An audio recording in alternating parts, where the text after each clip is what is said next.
Aloha! Welcome to another edition of the Above the Bridge podcast. I'm your host, Thaddeus. First up, shout out to our sponsors. We have Defend Hawaii. I want to shout out Defend Hawaii. They just dropped their spring line. You can check them out on their website, defendhawaii.com. You can also check them out at their store in Windward Mall. It's called No One. They have all their new drops there and everything you want to get from Defend Hawaii. Go check out their store at Windward Mall. Go ask for Chris Meheula. If not, same thing, defendhawaii.com. Use promo code ATBPod upon checkout.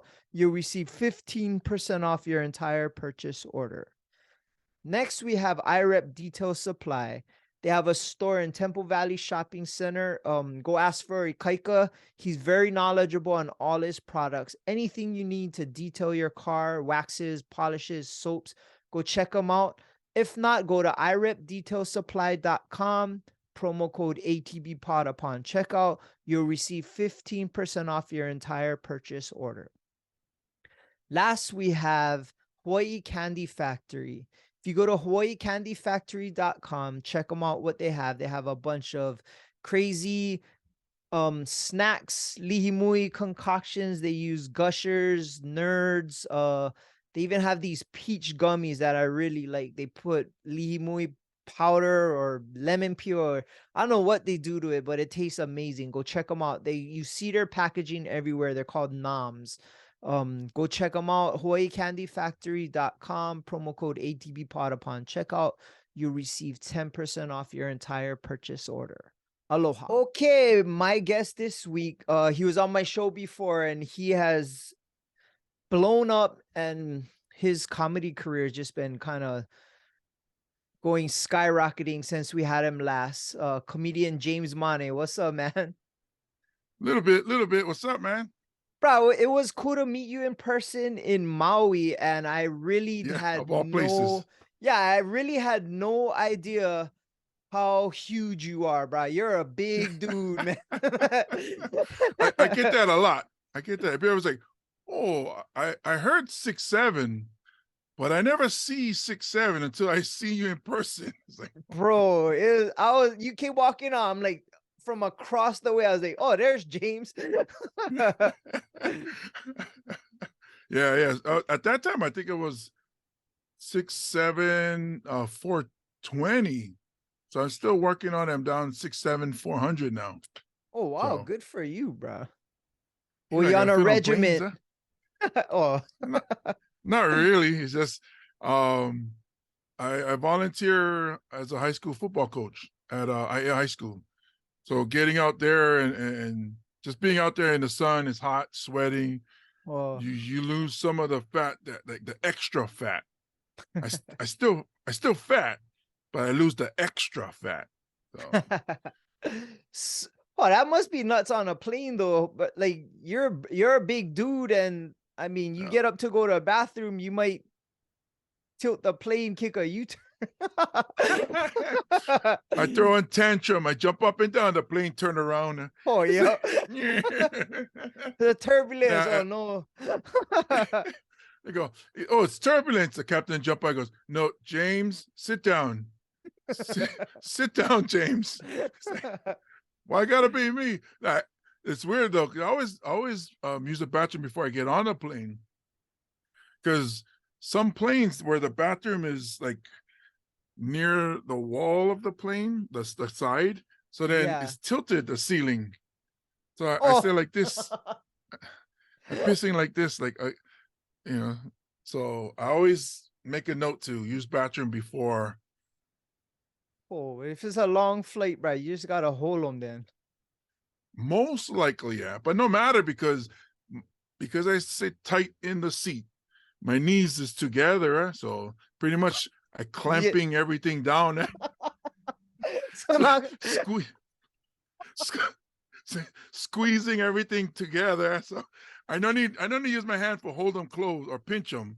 My tie is already pinching, so so you good then? Nothing leaking but out. yeah. But if I stand up, oh, Niagara Falls, bro. Bro. Oh, I had a crazy story at an airplane bathroom where I flushed the toilet and it didn't flush, but it's the blue liquid, Yeah. and it started to leak out and start, bruh. And bruh, my socks got stained. The thing was coming out, and there's nothing I could do. And it started leaking from underneath the door. And it wasn't like I was shit and it clogged the thing. It was malfunctioning. But come on, like, I'm not going to explain that to everybody. So I walk out, trickle of blue water, everybody looking at me like I clogged the toilet, and I had to call the flight attendant. My shoes and socks was blue. I was just like, this isn't the business. But at least they look at you, they go, oh, I believe him. He wasn't him.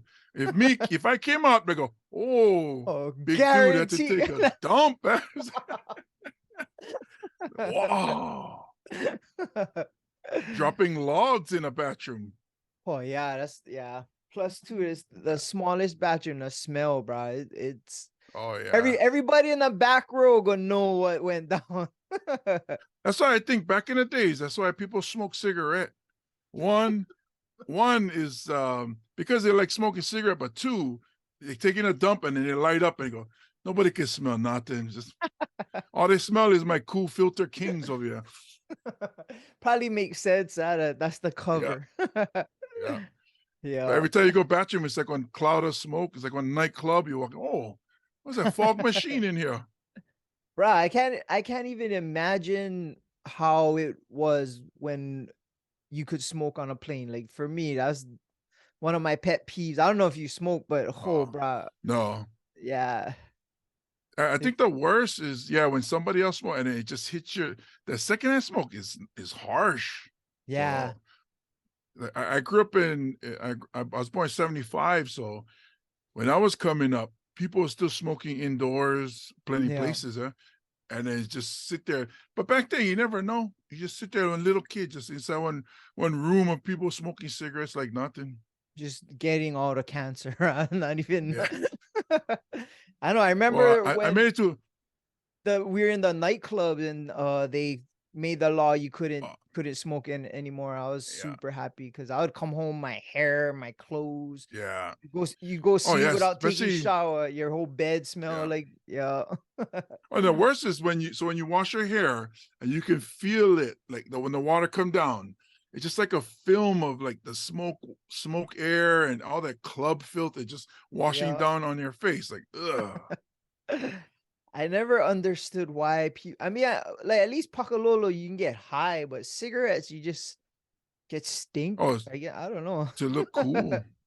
You look cool. You just be like, hey, Sabu. Put your hand here. But then that's all. Now, guys, go like this, huh?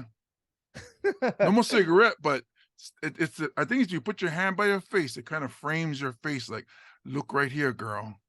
It's the money maker right here. See if they look it up. Yeah, right here, girl. Right here. But back then it was the cigarette. Oh. Now it's just the hand. So, girl. How you, honey girl? I had a trick to see if girls was watching me. Is because they say yawns are contagious. Oh yeah. So if I was in the club and I thought one girl was watching me, I'd yawn, choke, and see if she would yawn because it's contagious. And if she yawned, I was like, oh, yup, she's looking at me. Or if not, then she probably think I get a yawning problem or something like that. She'd be like, oh, brother is cute, but he always like go sleep. He's like, freaking tired, or he hanging over there. Man, well, you must have just came from work. You work construction or something, brother. All lip over. Look at like crash already. So you getting to be a natural with these podcasts? I know you had one last time I talked to you, but now you're just kind of taking it to the next level. You're with Andy Bumatai, with is a Daily Pigeon podcast. That's what it's called. Yeah. I got lucky because he started that, I think 3 or 4 years ago. And I started mine last year when I was talking to you, and the issue I was having was when I would have guests on, like a lot of people, like, so if I ask you to be a guest, you get the mic, you get the camera, you're good to go. You get the earbuds, the AirPods, whatever. So you're good to go. But not everybody had them. So like some of the local comedians, I would say, I want you on my podcast as a guest. They, all right, shoots. And then we're talking, and all of a sudden I hear bing, bing, bing. I was like, oh, well, you in your car? I say, yeah, I got to start the engine every now and then, or else the battery, so the phone charged. And I was like, wow. And then other times, another comedian, I guess the Wi-Fi in his house wasn't that strong. Oh, that Or happened to me. yeah, so it's like we're talking, and all of a sudden it cuts out. I'm like, oh man. And you get into some good conversations, even with your podcast, you get into some good conversations, and then the thing cut off. It's like, oh, that whole energy is just gone. Yeah. You gotta do the whole, then you gotta put on a different hat. Next thing you know, you're the tech person. Okay, I gotta try to get this person back on, figure out what happened.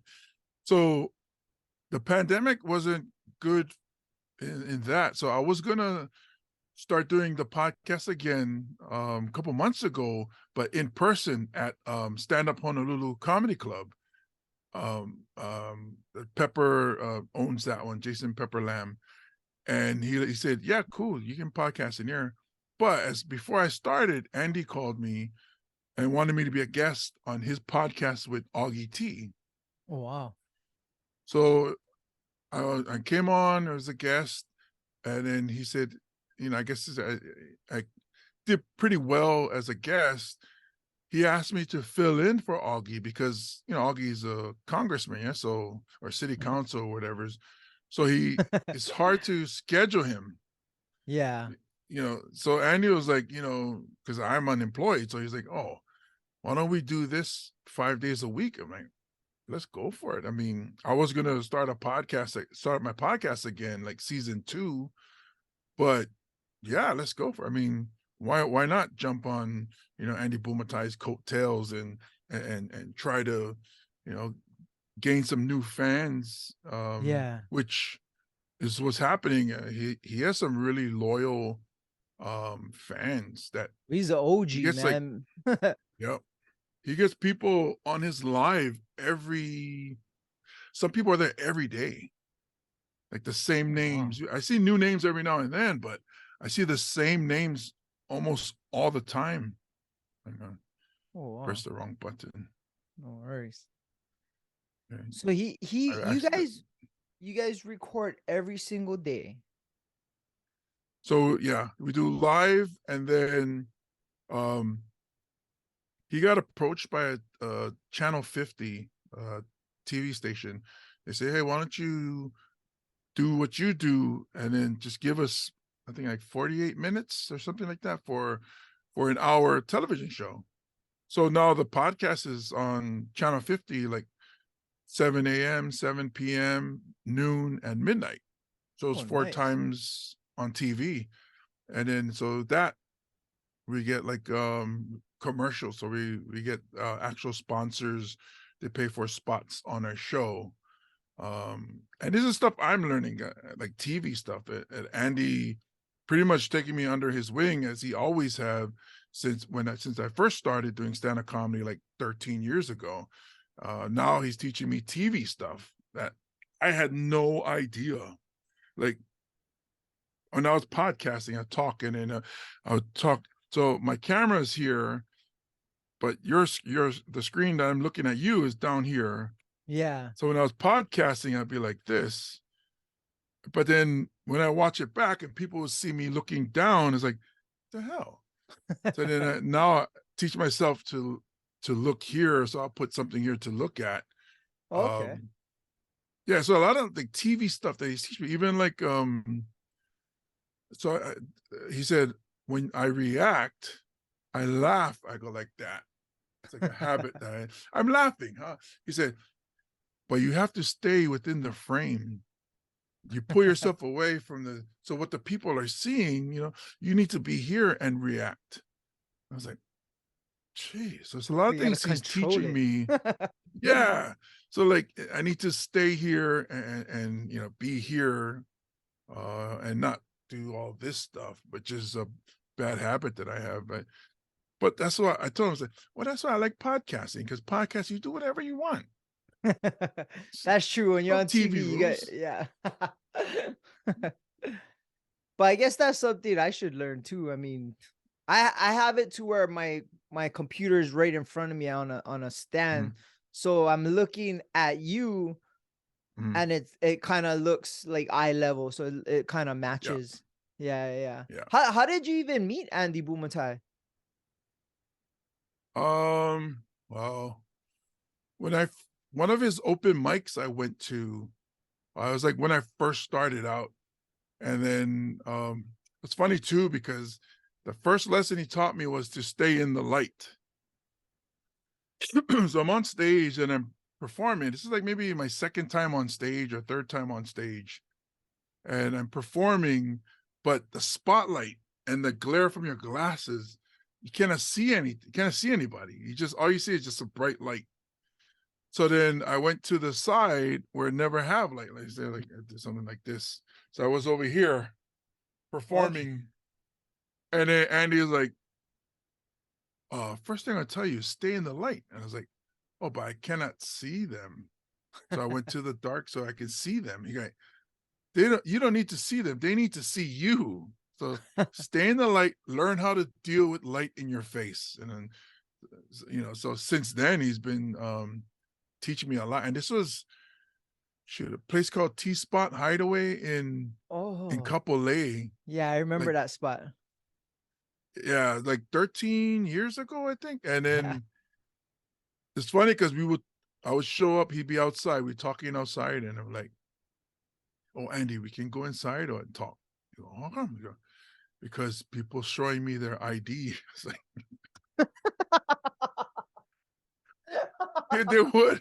they would. They come up to me because we standing by the door and they show me the ID. I'm like, I know work here. It's like, But you just thank you. the big oos at the front that gotta be Yeah, secured. Yeah. yeah. Just automatic. People coming and showing me the ID. I'm like, oh. But it was because it was a comedy night. So it wasn't like nightclubs, you just to get in, you got to show your ID. It Yeah. was go inside because they serve food too, I think. Yeah. Yeah. So yeah, so you go inside and then when you order a drink, you show the bartender or the wait staff your ID. And you don't show me. It was no cover charge. I was like, oh, I know I work here. I know I work here. So Andy keeps laughing at that to this day. Like, stuff us big Usos got to go through. It's like, Yeah. Nobody's ever telling me to check their ID. yeah. They just carding me, seeing if I on the age. Oh, working with him every single day, you definitely must learn a lot, and you definitely must kind of help him with the new stuff that's coming out and the new way comedy's being done in Hawaii. So you kind of helping each other. Well, you would think that, but the dude is up to date. Oh, really? He turns he turned 70 this year. Oh, So wow. he's a student of not just comedy, but even acting and this was surprised me, technology. Oh, that's super cool. The dude loves his gadgets. So last year when I started podcasting, a friend of mine said, oh, you got to go Twitch, you got to go YouTube. And so I went Twitch, and maybe like out of like 10 shows, I get one person watching from Twitch for like 10 minutes, and that's it. Andy has a ton of people from Twitch, and he knows all the slang. And, yeah, so I was watching, and he goes, oh, we have a raid. I'm like, what's the hell? What's a raid? He goes, so somebody's channel on Twitch, when they finish, they tell everybody go to the other person's channel. So Oh, such and such brought 20 people over, they're raiding, and then he goes, thank you, such and such, for the 1,000 biddies. And I'm like, what oh, is the that? He goes, biddies. Yeah, yeah. yeah. So I'm like, wow, this I have an associate's degree in IT. I should know things like this. The dude has, and his setup is insane. He has like all these cameras, all these like microphones and computers and tablets and an iPhone all connected. So he's like, watch this, watch this. The cursor of his mouse, the cursor goes from the big screen to his laptop, to our two small screens, to his iPad, and then to his computer on the other side of the room. You go, look, the mouse going all the way over there and coming back. I was like, Oh, that's it's super cool. funny. A lot of older people, they're afraid of technology. And Yeah, I was yeah. having this conversation with my dad because he tries. He has a computer, he has his iPhone, and he Mhm. uses it. Like, he's all stoked. He booked his alignment appointment with his iPhone, and he's telling me, like, it was like but the thing that's scary is like he almost got hacked one time. Oh, He's like, oh, this guy wanted my Amazon stuff, and he was doing something. I'm like, hey, what you doing?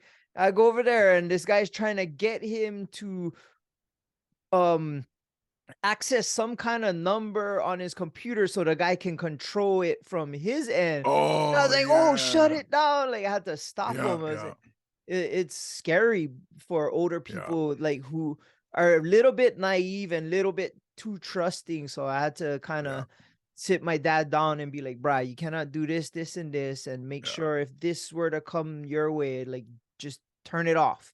Call me if you They get get any questions." targeted. Yeah, Yeah, and it's yeah. Because super easy. I have friends that are like in their 60s. You know how many times they get hacked on Facebook? It's like one friend, he keeps going, "Oh, that wasn't me." 'Cause he sends, like, you get that that message at it. Oh, is this you in this video? And they get the link. Oh, So I tell yeah. him, I say, dude, you got hacked again. He goes, oh man, I don't know how they keep getting me. I say, you got to stop clicking on links. It's like Yeah. you It's click like, on the link, you give them the access, and you say, yeah. oh, I say, and stop watching porn. You thought it was always get somebody with the oh, I started a new clothing company. Yeah, yeah, yeah, Try click on this and tell me what you think. And I'm looking at it like, oh, bro, how's about you just text it to me? And then, yeah. or it would be oh, what is the other one I always get? Like, somebody trying to, always Bitcoin, or oh, Yeah, yeah, crypto. yeah, is this somebody? Oh, can you believe what happened to this person? I Yeah, think she yeah, yeah, yeah, died. yeah, I was like, bruh, my friend just yeah. got hacked on his Instagram, and then they used his picture with his son to kind of Ooh, try to get people to buy into crypto, and he was getting all nuts, bro. ooh, Like, ah, this fucking guy took all my stuff. But it's just that easy. And he fell for that whole yeah. clothing, and they talk local to him. It's like, oh, Raj, just click on this thing, and then Bruh. yeah.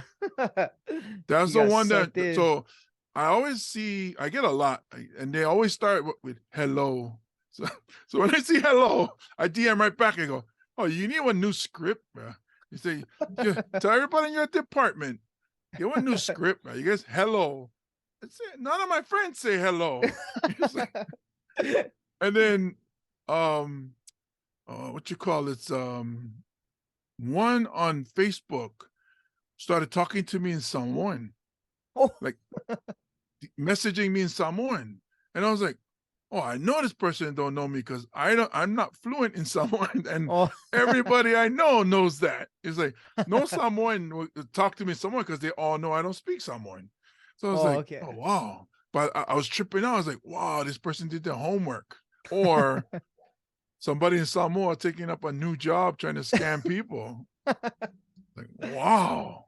I always like talk shit back, like, like, but then I'm thinking like, oh, what if this guy is like a mega hacker and mess up everything I own? It's like, just delete him. I don't like piss him off just in case, you know what I mean? You get your name on the memo Yeah. on sticky note on his a cubicle. I'll get you, Thaddeus. I'm Yeah. gonna get you. Or his friend he knows is like some mega hacker, and next thing you know, I lose all my bank accounts, my daughter going to a different school. Dude, that was the thing. One of the so sometimes they approach you And I'm like, man, I wish he was real. Oh yeah. Like I had one and hit me up and go, oh, I'm a sugar mommy. I'm looking for a baby. And I was like, well, I'm not a baby. She said, no, all I need you to do is, when I want to talk, and we just talk, and I'll pay you. I think she said like $700 a week. Whoa. Is it? So it's whenever I just come on, and then I'll text you, and then we'll just talk. We don't have to. You don't have to do anything physical. And I was like, man, that's tempting. $700 a week. How we. Whenever they ask for your what's it, Cash App, I'm like, Oh yeah. Yeah. like, say you cannot just mail me the money. It's like, Yep. Send me a check. yeah. My Send one me, of like, even cash if you like. Send them to my PO box. one of my friends had, I guess he was chatting with one girl. I don't know if it was Facebook or Snapchat or what. And I guess they got into it where it is like showing each other some things. Like, what is it? Sexting. I don't know what he was doing, but he told me the girl stopped as soon as she got what she needed. She said, okay, if you don't give me $5,000, I'm putting this on the internet, showing everybody. Wow. And he was like, what? Oh, this person just got me. And then he told him, go show him. I don't care. He said, I don't care. Show him. All you gotta do is make sure no more his face. Yeah. Because you can show stuff, be like, that's not me. Yeah. It can be anybody's thing. That's not mine. Or if you're that confident where I'm not ashamed of it, so go show everybody. You're like, yeah, the Loch Ness monster. But I guess that's the leverage, right? You shame or whatever, or I guess he just didn't care. But it's weird because people are doing that kind of stuff. Yeah, I was surprisingly, I had one girl was sending me stuff. She's sending me, and it was somebody I met here at a show. But this was like maybe 8 years ago. And was sending me, like, wasn't full nudity, but was like, oh, I'm in bed, and like she wasn't wearing anything, but you can see the side, like, yeah. Like, so Snapchat, if you screen capture or whatever, screen record, it tells the other person. Yeah. So I was telling my boys, I was like, oh, dude, this chick's sending me all this stuff. And it was like, oh, I like see. I was like, oh. So I had my old phone. Oh, no. I had one tablet. So I used that tablet to take picture of my phone. And then I text them to them. Like, wow, how's this chick? And I was like, wow. That's my cousin. No. They go, did she ask you to send her some dick pics? I was like, no, she never asked. But if she did, I'd be like, oh, hell no. I am a parent. Yeah, that's the only thing, yo. Yeah, I gotta worry about what my kid's gonna see. Yeah, their friends over there. Look, your dad at school. That can't happen. They're gonna show up at school because she's in college now. So I'm gonna show up at her school. Like, which one said was nice? Which one said was nice? They're all legal now. Who said was good? Who? Yeah. Show me. Walk on campus, like, I'm her dad. I can be yours too. Who's seen my picture? Who's seen him? Your coach seen him. Your teacher seen him. Shoots. Let's go, teach.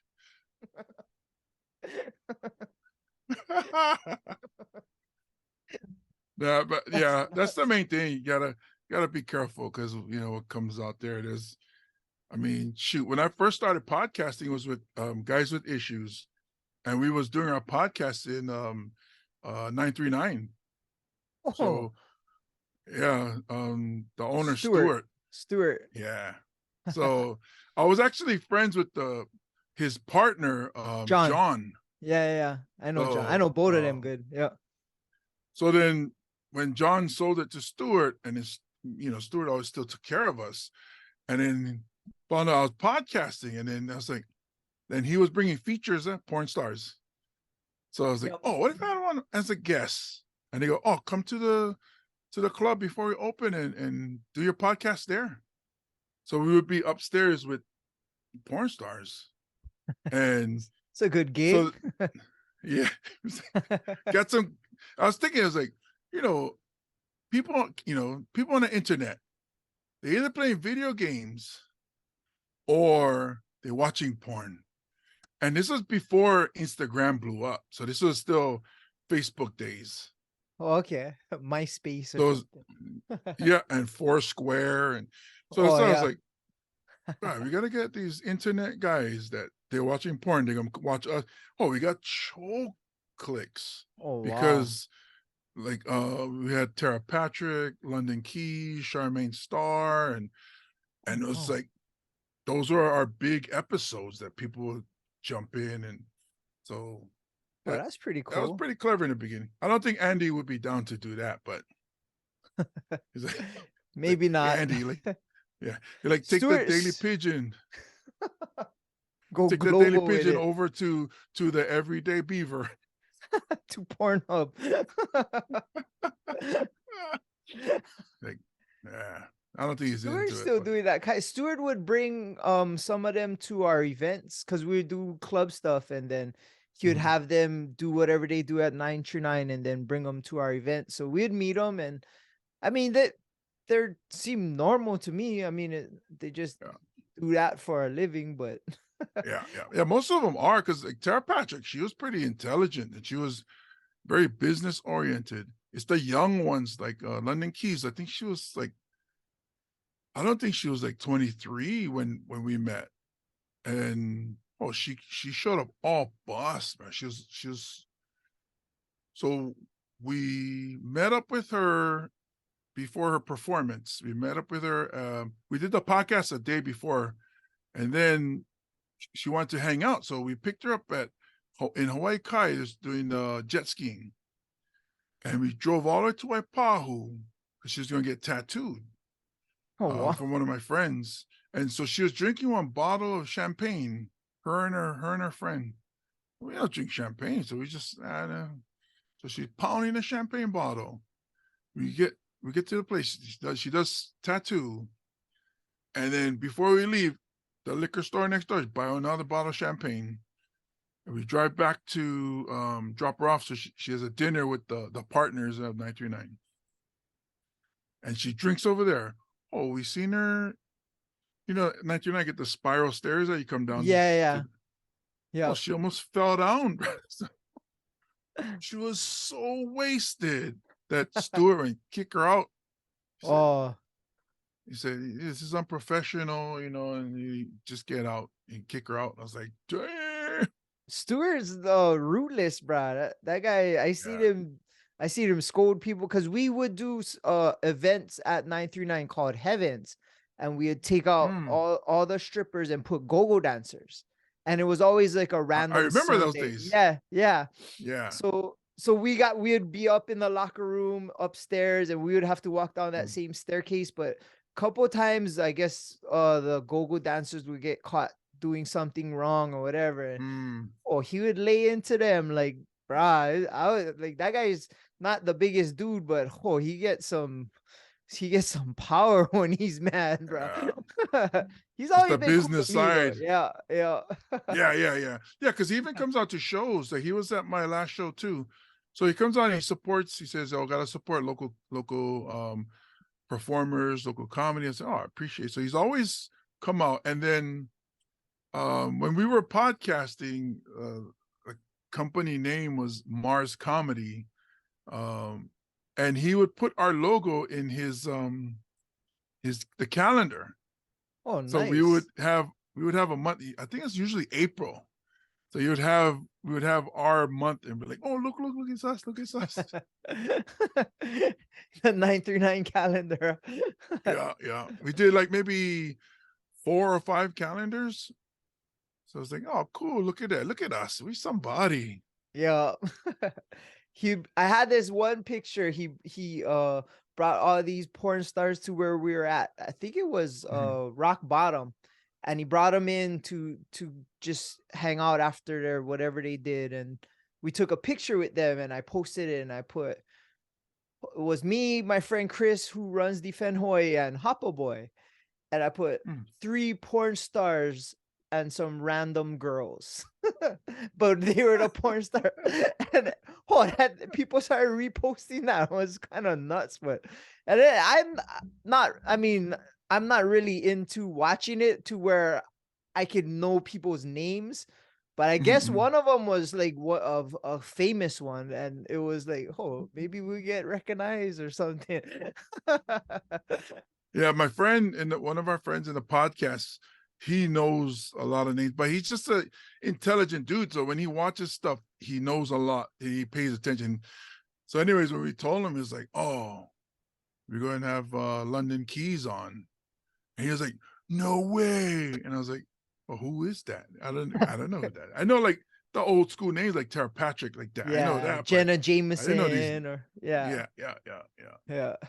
So yeah, but yeah, now it's straight arrow, clean Daily Pigeon show. So I've come a long way in my recovery. The porn addiction's done, huh? No more sending pictures of myself. How do they even treat porn addiction? Mittens, huh? I wonder if you can though. I don't know. Or maybe it's like you just be like in a place that's really miserable, or I don't know. No, that must be fun though. I'm not saying. What is that? Go ahead. No, I'm not saying that I am addicted to anything. I'm just saying.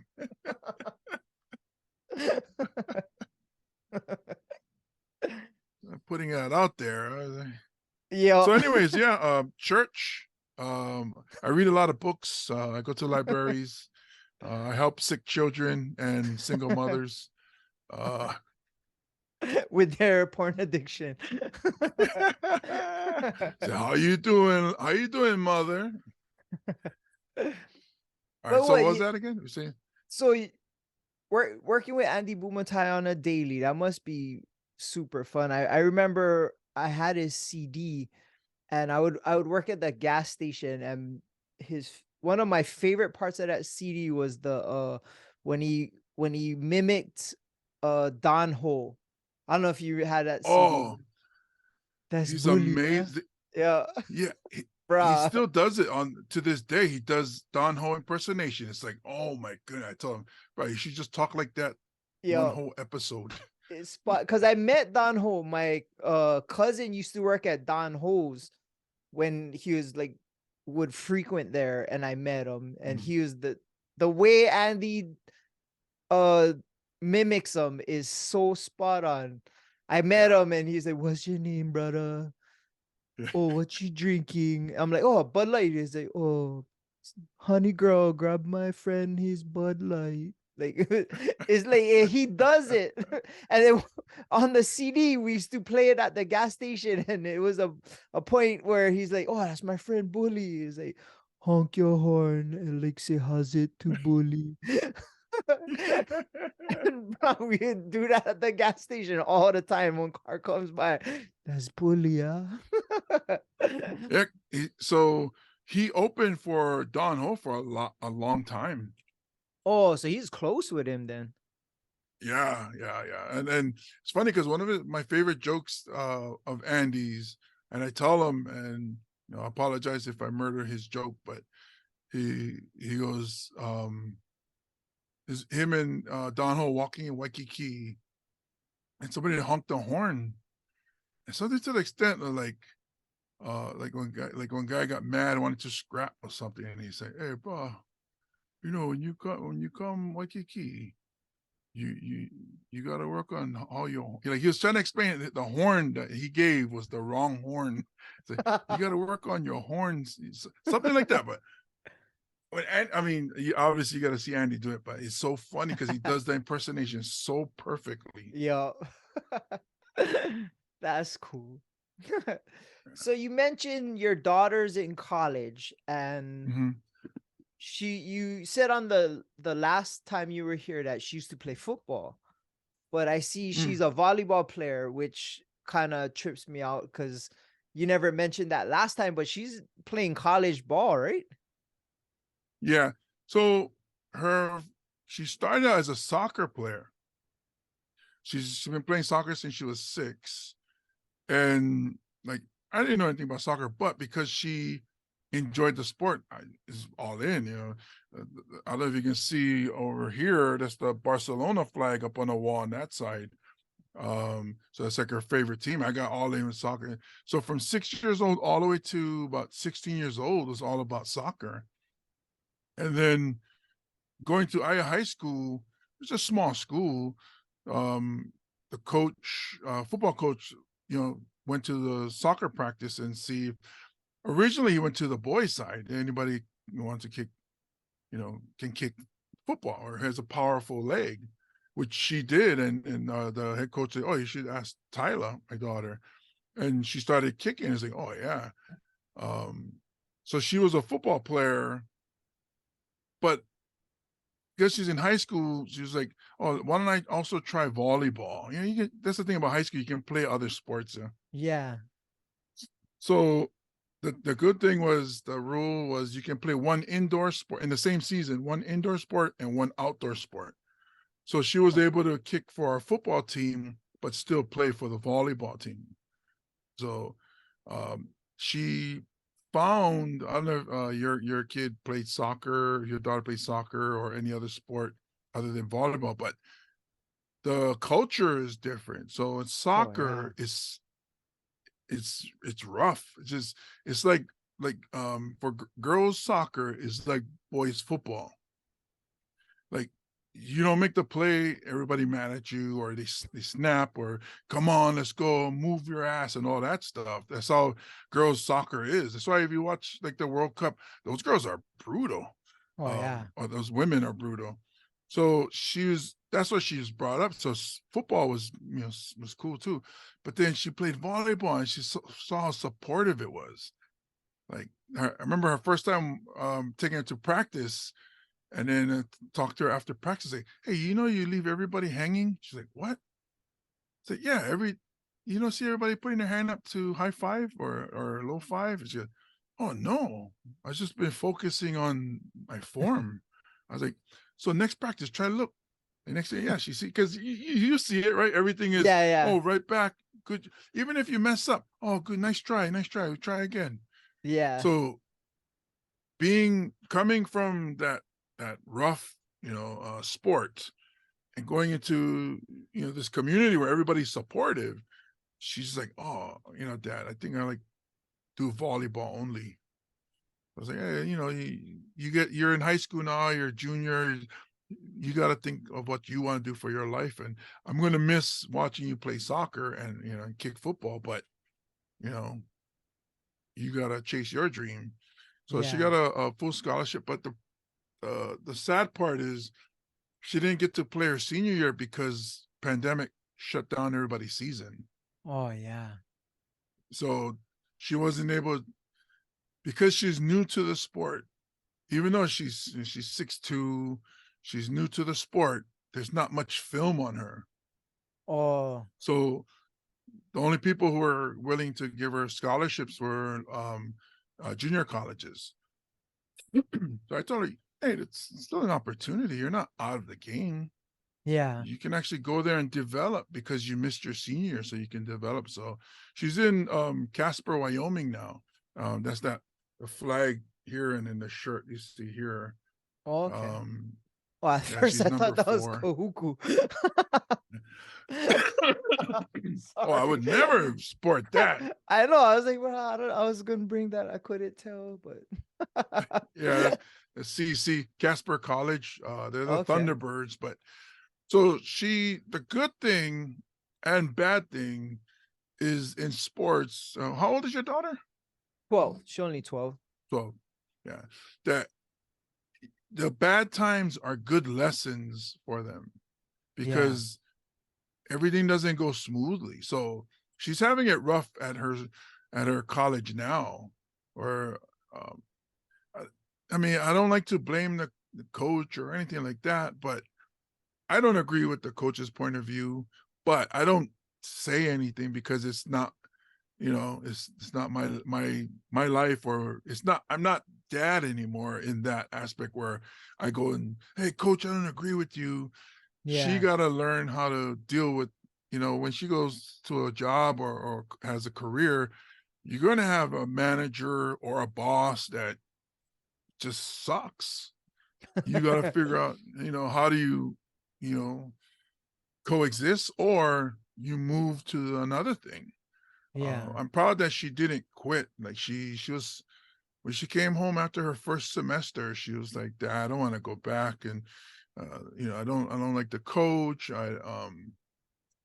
The weather sucks, and I miss home. And so I said, that's up to you. No matter what you decide, we're going to support you. But as a coach myself, I gotta say, do you think you're going to regret this if you don't go back? And you're, because really the scholarship you earned because of your sport, but the scholarship is so that you can get a degree.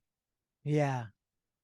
Because if you get, at the end of the day, you're not going to play volleyball forever or any sport forever, but your degree is yours forever. So happy that she even went back her second year, even though she was dreading it. And, so she graduates next month, All right. May 12th. So I'm going to be going up to see her. I told her that's the cool thing about junior college.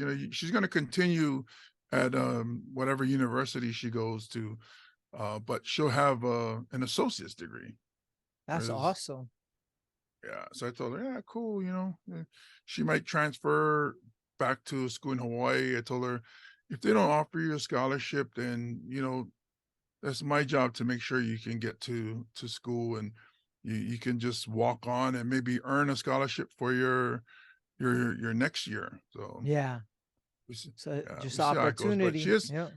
yeah, because she has offers to other schools, but she's not sure if she wants to stay in the mainland.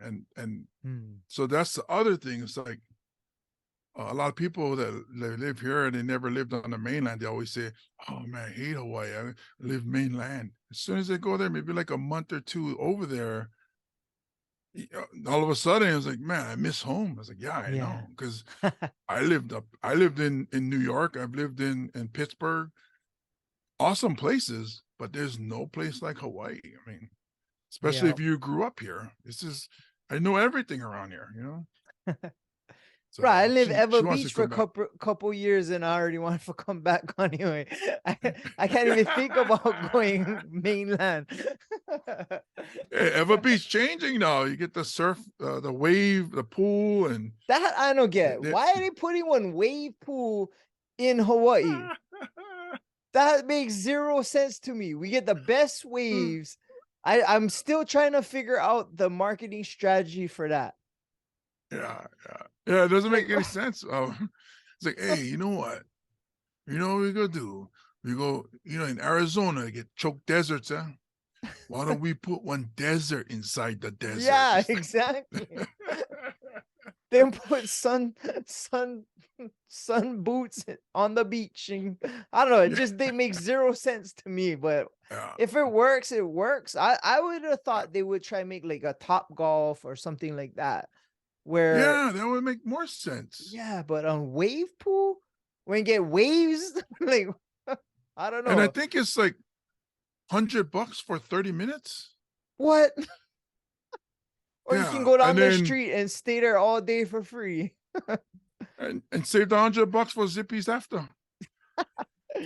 I mean, you might get slammed on the reef. Maybe that's what the difference is. I Well, don't know. that's the one thing, is that you're not gonna have you're not gonna have sharks, you're not gonna have there's a reef, you're not gonna have and maybe for tourists too, you're not gonna have locals claiming waves, huh? So That's I where guess. that's the angle right there. What you just Yeah. said. He's like, you know, I go beach and then brought a chemo stuff. Yeah. Hey, You it's dropping my it. wave. Yeah. Ah, that could be it. So locals ain't going there then, guaranteed. I think they had one last week when lady left that place and she was drunk. And then she crashed her car. She went airborne and she flip and land on somebody's lawn in Eva Beach. Is it Eva Beach Road?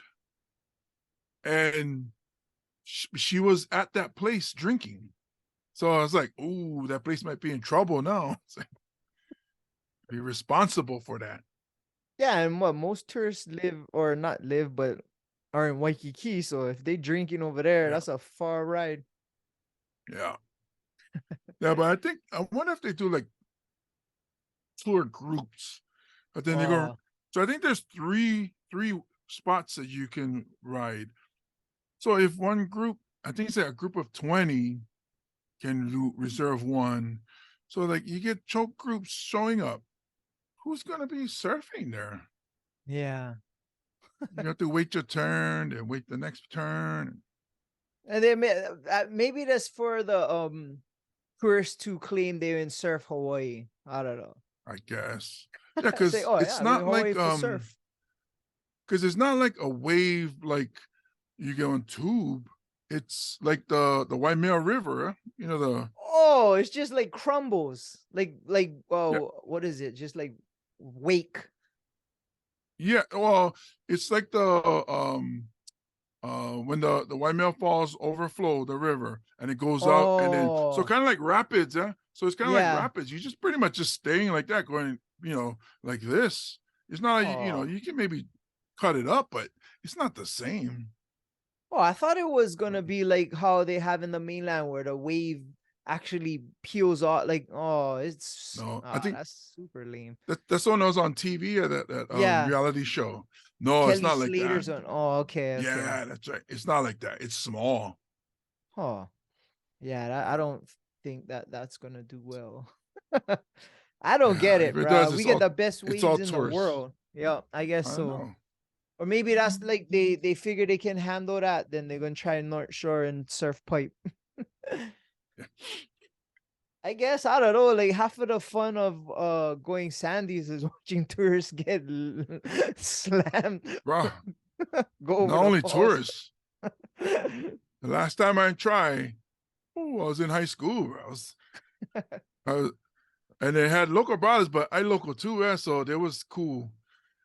I accidentally was in the way. One guy was coming, and he went fall off because of me. But I heard him go, "Oh, watch out, watch out, watch out!" Oh, and then so they, "Oh, my bad, cuz my bad." And he goes, "No, no, don't worry. Just when you see, go under." Because yeah, I grew up IL, so everything with us was inland. I never really went beach. Hmm. And then so he's teaching me all right, all right. So I go, okay, you know what? Get one coming right now. Swim, swim, swim. I swim, swim. I catch it on body surfing. Short break. All I saw was sand. My face was going right to the sand. Boom. And then my feet went and kicked myself in the face. Oh, you scorpion. Yeah. I got out. And then, oh, bro, you all right? Nah, I paw already. Thanks, Abu. I paw. I went up, sit down on the wall by the parking lot, and just stayed there. No, my role. Yeah. I go play football. You guys go surf. I go play football. Yeah, that's nuts. I see some people scorpion at Sandies and bruh. The tourists, right? They go Luckily, with their longs boogie board. Just get cracks, bro. lucky for me was Sandy's because it was all sand, yeah. Oh If I yeah. went someplace else, rocks or reef, it would have been all hash over here. Yeah.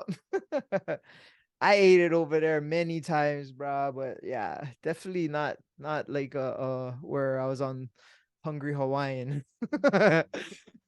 Well, lucky for me, never have social media at that time, so Oh yeah. guarantee I would have been on something. Yeah. Brother Easton would be making fun of me.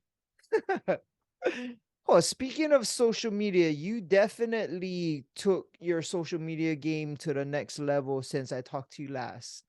Mm. And you making skits, you doing dances with your daughter, you're just becoming a social media person to utilize that as a tool to get people to come to your comedy shows. But bruh, Yeah, your yeah, yeah.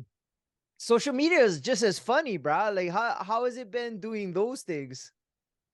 Well, it's so it's one of those like this good and bad things where it's a gift and a curse. Where I'm happy I can make people laugh, but then it's coming up with it, and then when you start chasing it, it's like, oh, I gotta come up with a new video before 11 o'clock. The deadline. I gotta post, and it's like, oh, when I start chasing like that, I say, oh, I better chill out, and just whenever something comes up, I gonna post. Yeah. Um, and because sketch comedy was actually my first start, fifth grade. One of the projects I wrote one sketch comedy, kind of like SNL, Oh but I wow. was making fun of Joe Moore. So it's like um, that was my first, I guess, first thing I did for comedy, and then I always loved sketch comedies, and so it just falls right in place with the digital content creator. Um, as I watch and learn from people on TikTok and Instagram how they make their videos and how they edit. Once I Yeah. figured out how the editing goes, that's how I jumped on it. So like one of my videos is a guy who just scrapes a wasp nest outside his Yes. window, and then he closes the window just in time for like 80 wasps try to attack him, but they hit the glass. So that's why I learned what stitching was, on TikTok, where I add my part at the end. So my part, I'm sitting down, and then something falls on me, and I look down, and I look up, and supposedly that's the nest that the guy would scrape off. Yeah. So I look up, and it's supposed to be all the wasps come to attack me, and it's only like the video might be like 10 to 12 seconds, and I'm in it maybe like 3 or 4 seconds. But then the thing on my post went viral on Facebook. It was like 120 million views. Oh wow. On Yeah, I was tripping out, and on um Instagram it's like 3 million views. On TikTok was like 86 million views, Oh, and still going. I was like, whoa. I just And seen you. then I seen that one too. and then I made another one to follow it up, where this guy grabs he's cleaning a window, and he grabs a wasp nest, and he just goes like that, and he smashes it, and then nothing. Like he's like tough. So and I stitched myself at the end, looking at him like, ooh, like wow. And then that one went viral too. That was same thing. Multi-million views. And Jeez. then I was like, my friend Danny from 808 Viral, she goes, oh, you're the wasp guy now. And I was like, oh, I don't like being a wasp guy. So then I started learning that when you make content, you can be successful, but you gotta stay in that lane and continue making so like the African guy who goes like that. Oh yeah, yeah. I seen that guy. Yeah. And he did that and stayed in that, and it's like he's like one of the top people on TikTok. Um Easton got Easton James got, Clowning 808, where he was the voice dub guy, the voiceover guy. He would take Oh, that's right. Yeah, yeah, Yeah, so like the Planet of the Apes, and then he would voice the pigeon style over it. So, Brother Jeffrey with his crooked eye, yeah. Yeah. Tumua with the bumbling local brother that, tries to. So everybody, I was like, I was like, I don't like being pigeonholed into one thing. To the wasps. So yeah, so because I started doing other insects, and it was hitting. So I was like, I don't like being one insect, because I hate insects. So I was like, I don't like being an expert in that. So I jumped off of it, and I've never seen numbers like that ever again. Bruh, you But gotta own it, dude. The I, s- I, s- beekeeper. yeah, I think that that ship sailed. But one thing that always works when I do it, and I always say that social media tells you what they want to see you, creating. Yeah. So the ones that always hits for me is when I make videos of bouncers, security guard. Every time I do that video, I get even Polynesians from Australia, New Zealand, all over. It's like, oh, Sully, that's funny. I'm like, oh man, I don't like be that guy either. Bruh, you're gonna have choke genres. You just gotta keep it going. That's what I'm hoping one day. I started to do some research through TikTok, YouTube, Google. There, what you really want is to be yourself, and that's what people are drawn to. So, like, if I do a insect video, they still see James Money. If I Yeah. do the bouncer, they still see James Money. So, it's. But the thing with that is, I gotta do like vlog style or storytelling where I talking to you, hey, how's it going? And then that's not like, oh, I'm not that guy either. It's like, hey, so today I went to Jack in the Box and got a milkshake. That girl didn't put the milkshake all the way to the top, like stuff like that. I'm like, oh, I don't like do that. So I mean, I'm almost to a point where I might have to just try it and see what happens. Yeah. So we'll see. You might see that starting soon because I was told to do this like January, and I've been putting it. I was like, no, I don't like to that. I don't like to that. And now it's like, you know what? Nothing else is working. I might as well, That's why I always tell my daughter, if you're not getting the result you want, try something different, because you keep doing it the same over and over, and it's not happening. You're basically walking in a circle. So try something different. So the next iteration of my social media content is going to be me going, hey guys, join me as I get ready for work. They have you put on your bebbies. Be like, oh, so today is going to be a tough. I got to get my coffee. I was like, oh. Hey, it So might work, I'm hope bro. we'll see. I mean, I'll be stupid if I don't at least try. Well, you can always go back to the wasp if it doesn't work. Yeah. Oh, one security guard for wasps. When somebody's Don't harm scraping the these wasps. hive, when somebody's scraping the hive, you gotta bust that guy. Like, that's my Yeah. friends. Yeah. Hey, get down from there. And they start beating him up. Where's your ID? But so But social media is definitely a tool, especially for comedians, to get their comedy out there. I know Tomuo kind of yeah, blew up because of his social media presence, yeah. and just from watching Well, that yours, it's showing that how much growth you had in a year, bro. You getting some big shows and opening up for bigger acts, and you're selling out your own shows. And bro, I know yeah, you're grinding, bro.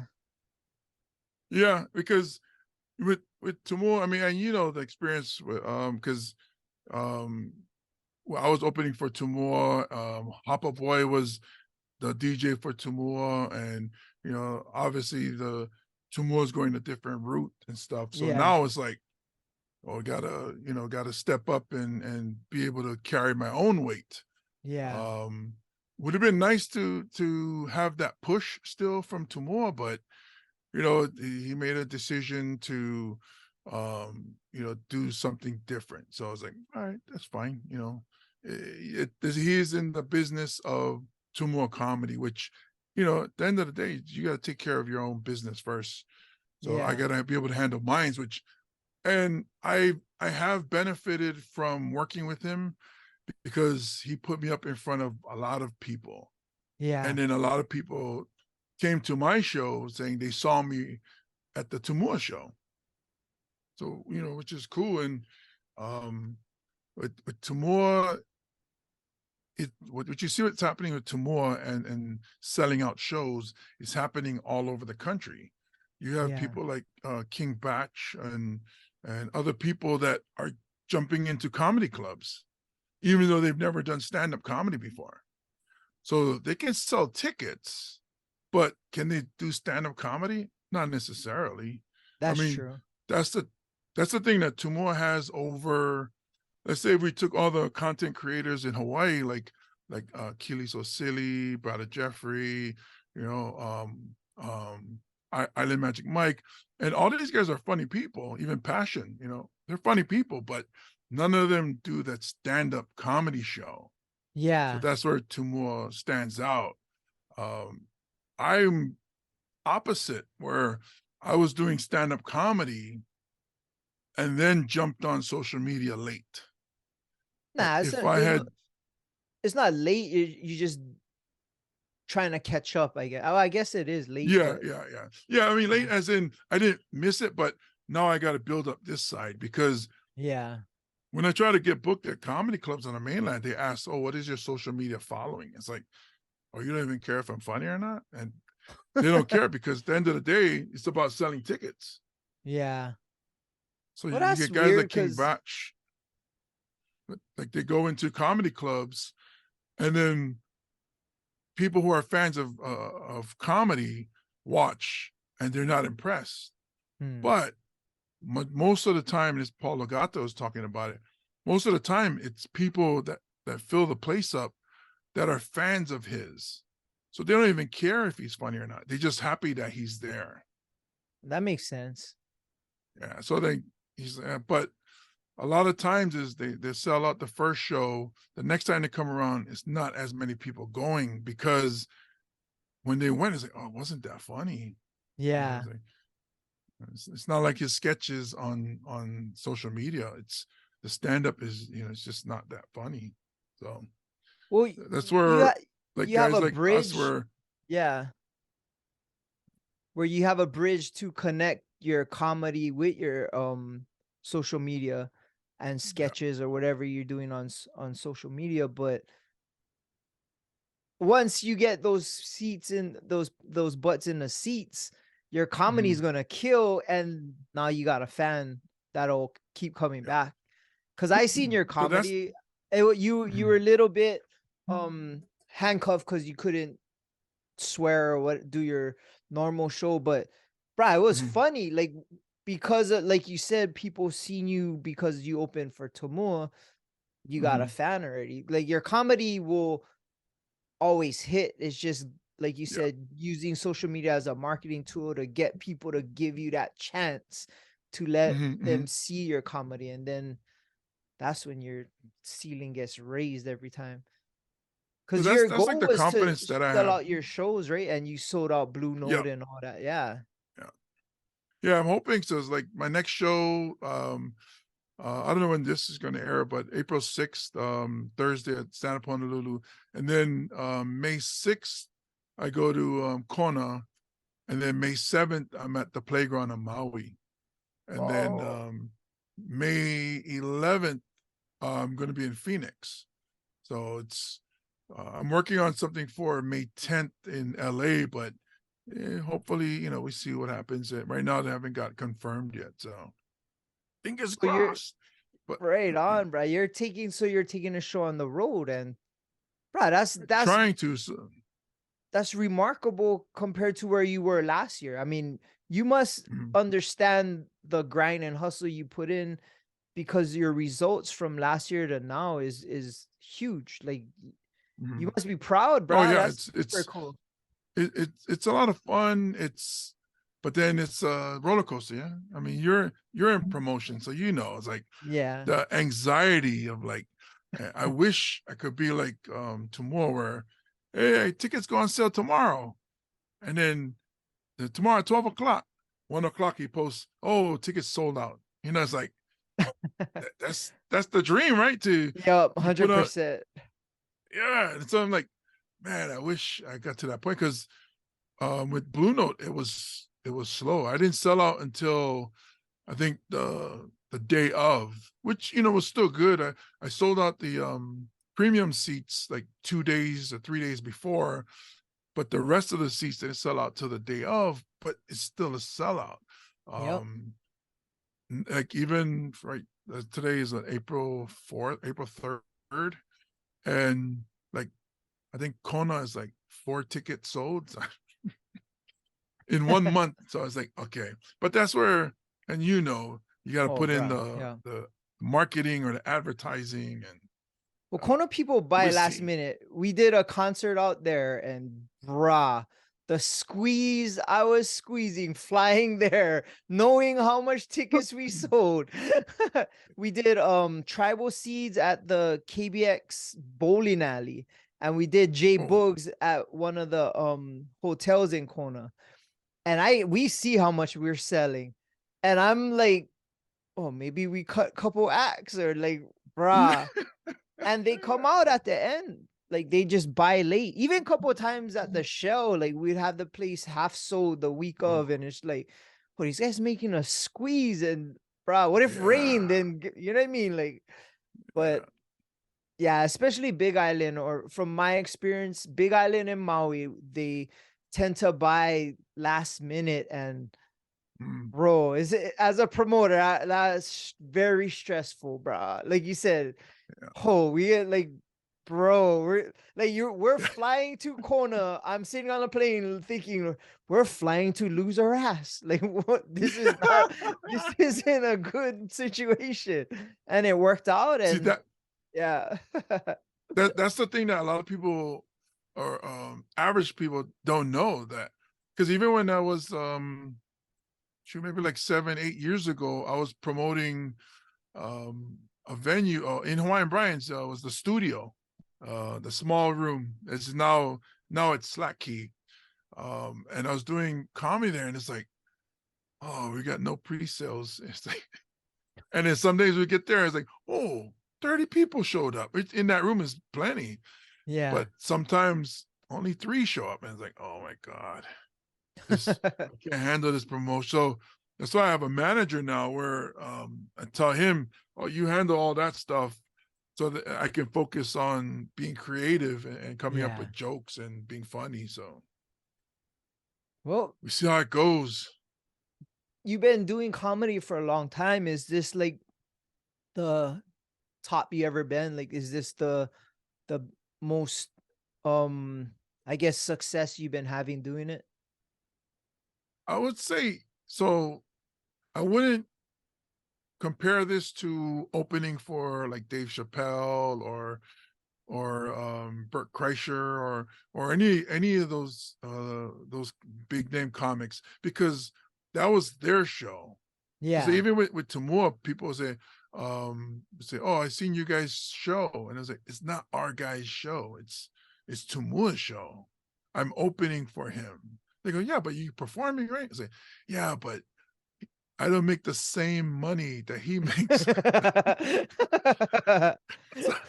Not even close. Yeah. So the person who makes the money, that's their show. So it's like, oh, okay, okay. So, yeah, I would say the Blue Note, selling out the Blue Note, January 25th was probably the most money I made at a performance, and it was, I was so proud of it. It's because that was like the benchmark. It's like, okay, if I can sell out the Blue Note, then maybe I should go for it. Do stand-up Yeah. comedy and full time, or do comedy full time, whatever it is, even if it was writing or acting. Um, but I would say so like Tumua's Blaisdell Arena had like 6,000 people. To me, that was like probably one of the most I've ever seen in one place. I'm not sure how many Paramount um in Austin, Texas holds, but that was like Hawaii theater on steroids, that place, because old school style with the balconies, but it's like Oh I yeah. think 3 levels or 4 levels, and it's not like, so Blaisdell's balcony is far away. Yeah.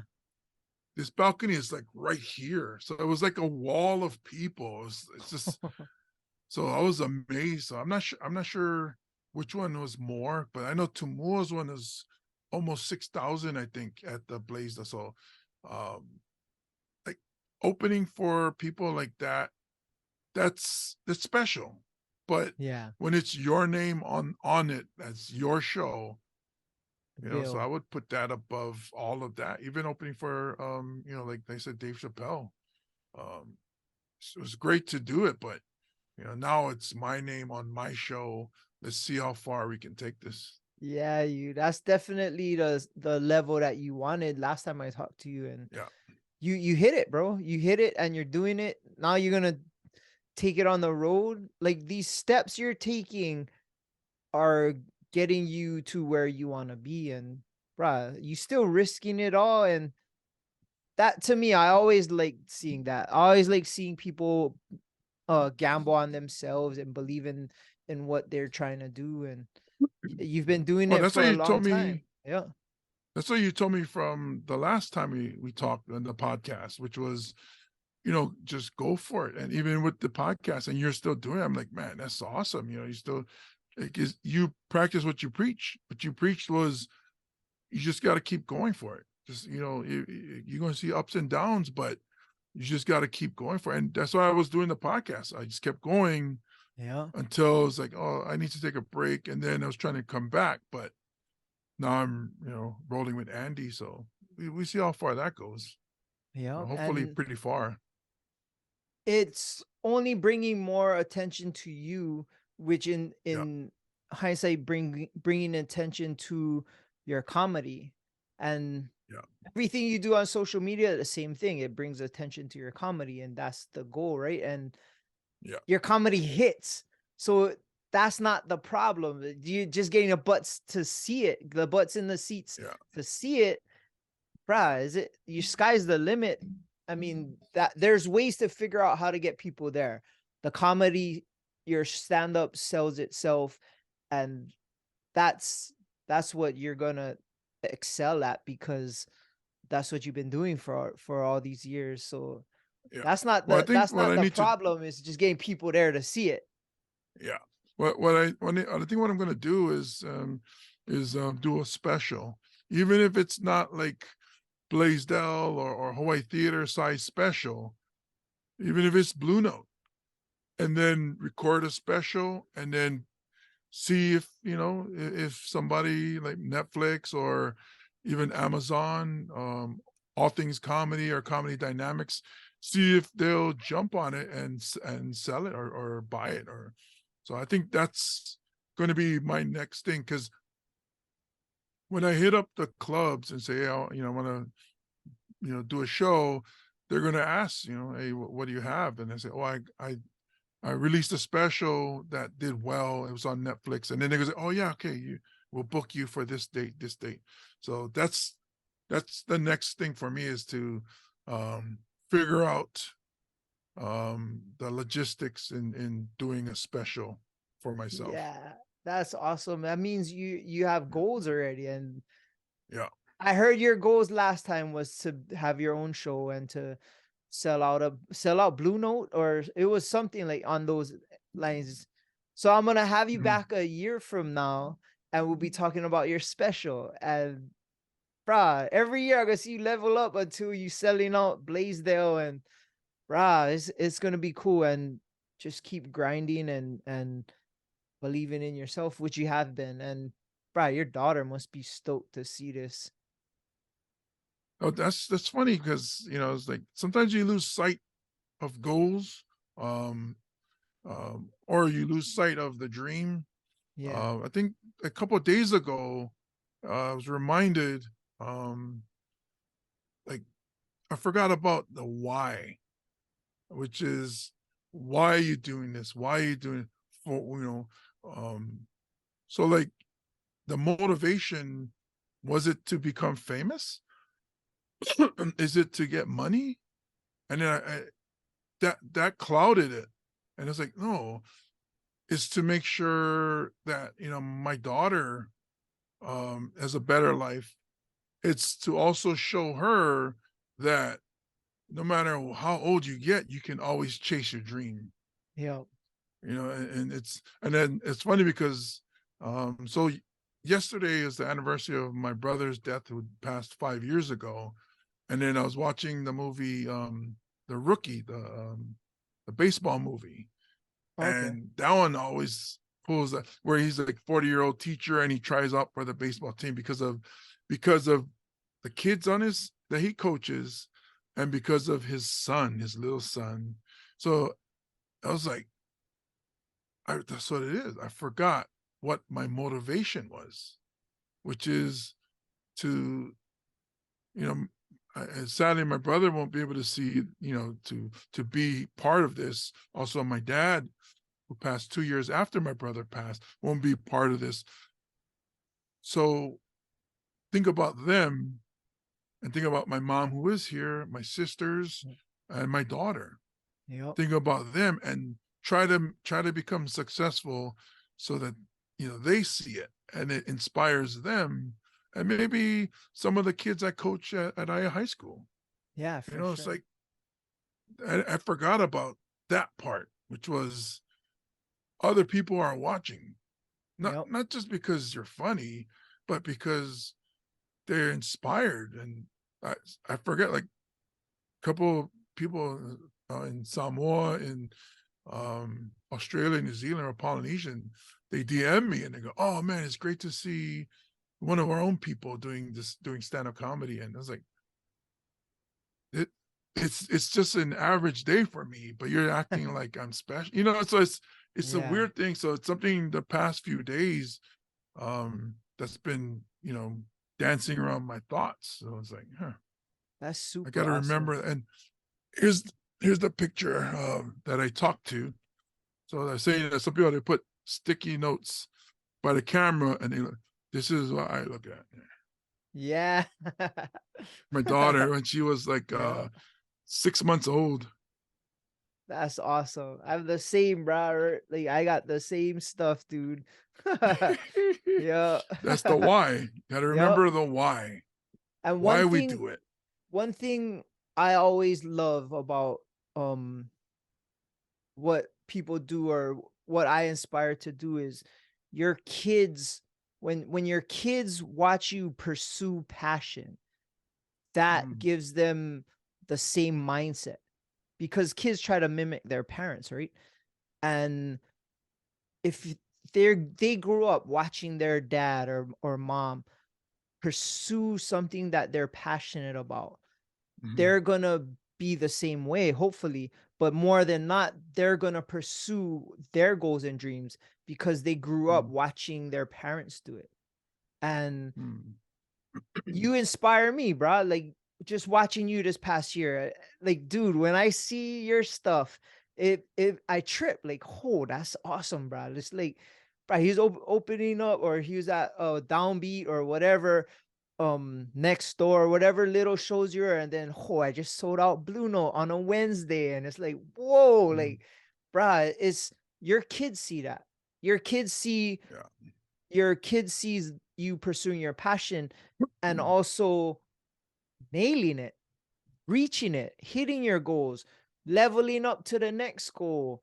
And at maybe when they're young, it's not that big a deal. And it's, oh, that's cool. My dad did this. But when they get older and they're faced with Mhm, trying to pursue their passion, or they're in a little rut, they can draw from that because of your example. And I always say, like, the best leaders lead from the front by example, not from the back by communication. It's always in the grind with the feet in the mud, showing what needs to be done. And bruh, your daughter's gonna be a well off better person just from watching you reach your goals, bro. That's just life. That's just how it works.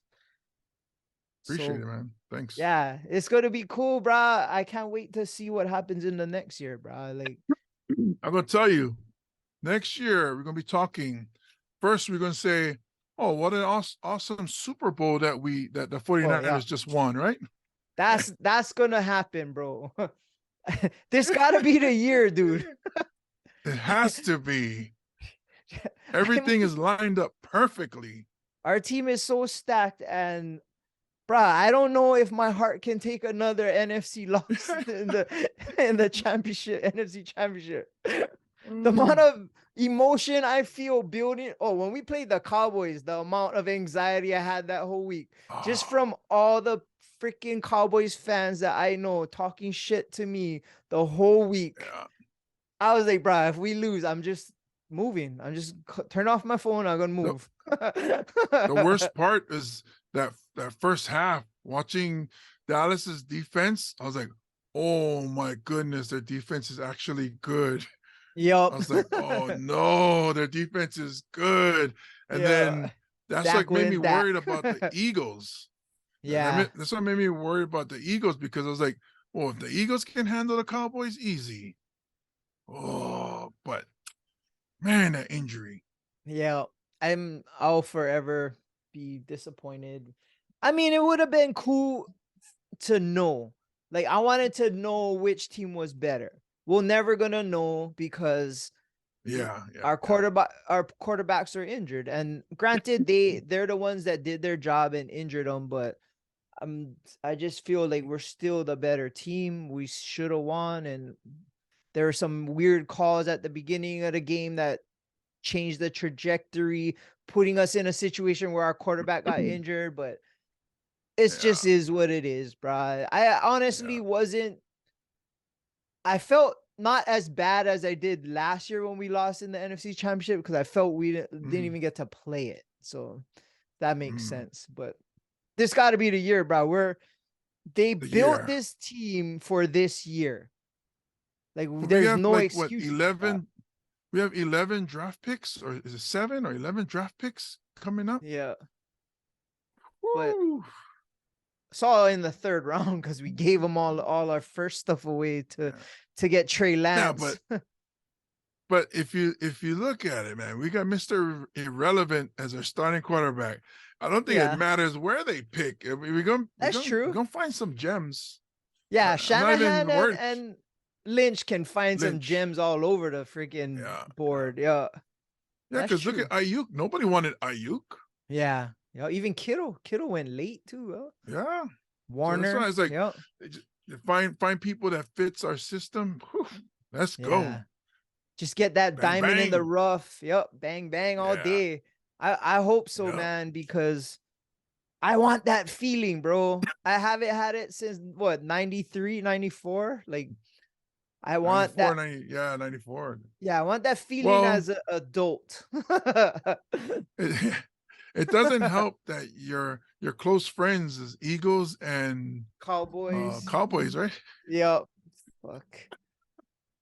Bro, yeah. Ooh, I but it's actually gonna be the wanted year. Eagles to win the Super Bowl just so Hoppa could have that feeling again, but I Yeah, even yeah, threw him a yeah. party, bro. I hosted at my house to celebrate with it. Hopefully they win, but they I did did what the too, because Niners did. I Yeah. didn't want the Chiefs to win. Yeah. And Jalen Hurts been through so much with from his college career to being judged a certain way into his NFL career. It's Yeah. like, I would like him to win, but looks like NFL said no. We don't have Aaron Rodgers anymore. We don't have Tom Brady anymore. Brady. Yeah. Let's Now it's Mahomes time. Yeah. So they're trying to build that Mahomes empire. Yeah. Hopefully it So we'll crumbles. But see. Yeah. watching Jalen Hurt and the Eagles, because I'm a fan of the sport. So when the Niners were gonna play in an NFC championship, I was always looking at their stuff. And those Mhm. guys actually are inspiring. Those guys didn't they had a good story. Hurts to me was a great leader and very Yeah. confident in what he's doing. And for me, I became a fan. Definitely Yeah. not Yeah. when they're playing the Niners, but I had a lot of Yeah. respect for that team and what they do, and how it Yeah. reminded me a lot of the Niners. They have a close-knit bond between Yeah. their team, and it's just They unfortunate, just but have a better O line. yeah, they just can move the wall like Yeah, Spartans. yeah. So They're that's why complaining about that, huh? we didn't have a good rush guy run stoppers up front. So as we got one now because Yeah. Kinlaw just never panned out. He's just so many Yeah. injuries. He was a bust though. He was Yeah. he was supposed to be that dude, but just Yeah. never worked out. We just got to get one of those big, like what we got now, but hopefully they pick up one more because, who knows with injuries, man. It's a long season. Yeah. That's the thing, bro. Niners have way too much injuries. They need Yeah. better training or More steroids or depth. yeah. Depth. I don't know. I was trying to stay positive, but if you let go, I don't care at this point. I just like see them win, bro. They could all be juicy. just win. Yeah. Just win. Can't tell me Aaron Donald's not on some kind of Mexican supplements, bro.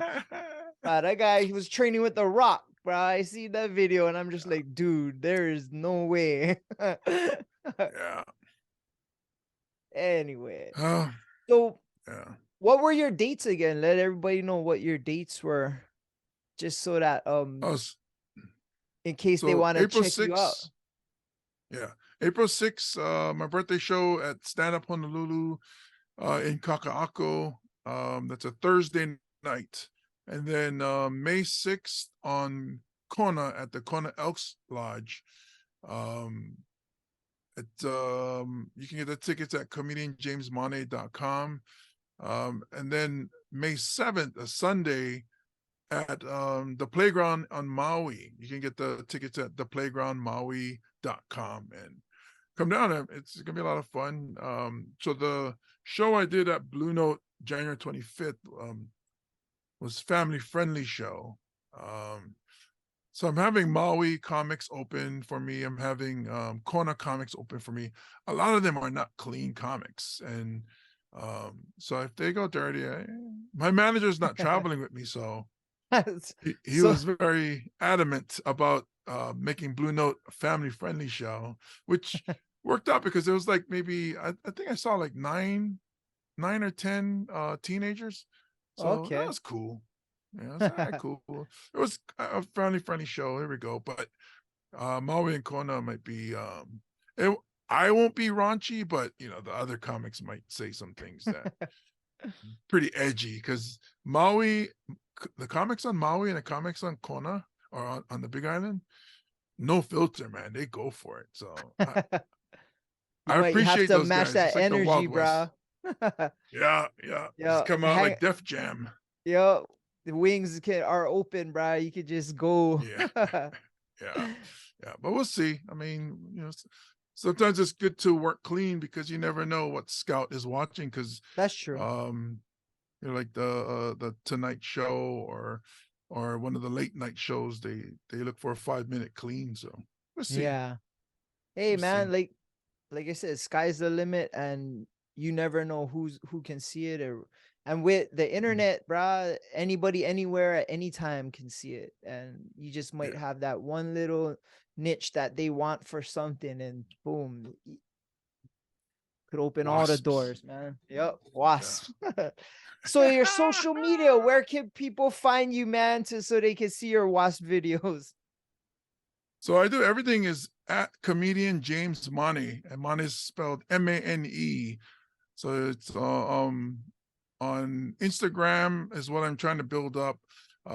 TikTok, I have like over 100,000 followers, but I would appreciate having more. But Instagram is the one I want to build because I think that's the one that most clubs look at. So I'm at 8,000. I'm trying to get.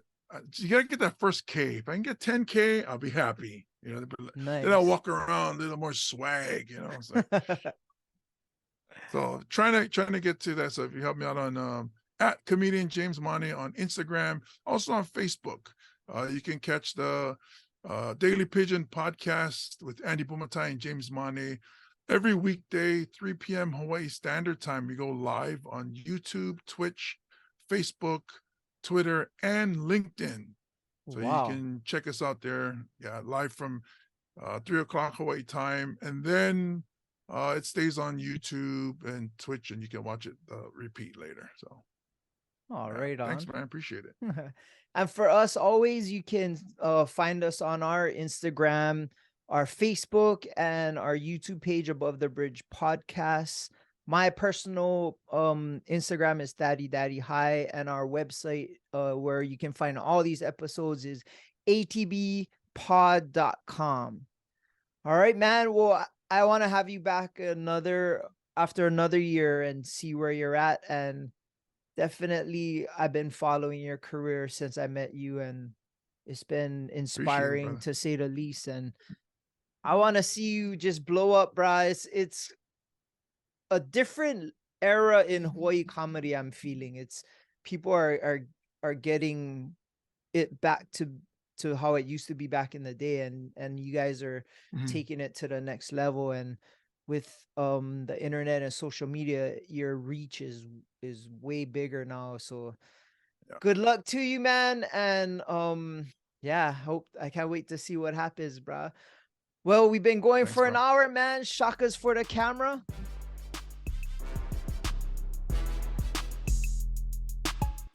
All right, man, we're out. Shout out to the Artist Food Network. Aloha.